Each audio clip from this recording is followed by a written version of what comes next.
জীবনের প্রথমবার মহিষের মাংস রান্না করব। এর আগে কখনো আমি রান্না করিনি। এখানে হচ্ছে গিয়ে বাজারে মহিষ জবো করেছিল, বাই নিয়ে আসলো 1 কেজি। এখানে মাংসটা দেখেই বুঝতে পারছেন কতটা ফ্রেশ। আর এখানে হচ্ছে মাংসতে যা যা লাগে ওই মশলাগুলোই দেওয়া হচ্ছে। নর্মালি আমরা যে মশলাগুলো দিই, ক্লিপটা নিয়েছিলাম ডিলিট হয়ে গেছে।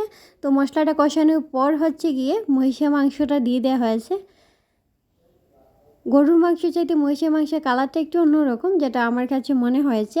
তো মাংসটা কষানো হচ্ছে। আর আজকে কিন্তু মাটির চুলায় রান্না করা হচ্ছে। মাটির চুলায় রান্না করলে তো মাংস খুবই তাড়াতাড়ি সিদ্ধ হয়ে যায়। এখানে 3টা রসুন দেওয়া হয়েছে। আপু আর আমি হচ্ছে গিয়ে রসুন খাই। আমি মোটামুটি সব তরকারিতে চেষ্টা করি 1-2টা করে রসুন দিতে। এতে আপু আর আমি যেহেতু পছন্দ করি, খাবারের সময় নিয়ে খাই। এখানে আলু দেওয়া হচ্ছে, যেহেতু 1 কেজি মাংস সবাইকে তো দিয়ে খেতে হবে। তো এই যে, আর সুন্দর একটা গ্রান বের হচ্ছে। আর আজকে মূলত আপু আর আম্মা রান্না করেছিলেন, আমি ভিডিও করছিলাম। তো আমার চ্যানেলে যারা নতুন আছেন তারা অবশ্যই আমার চ্যানেলটিকে সাবস্ক্রাইব করবেন আর পাশে থাকা ছোট্ট বেল আইকনটিকে প্রেস করে দিবেন।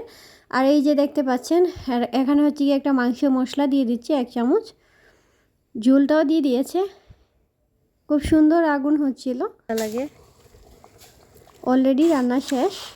আর আমি খেয়েছিলাম, আলহামদুলিল্লাহ আমার কাছে ভালোই লেগেছে, প্রথমবার হিসেবে অনেক ভালো লেগেছে। তো আজকে এই পর্যন্তই, সবাই ভালো থাকবেন।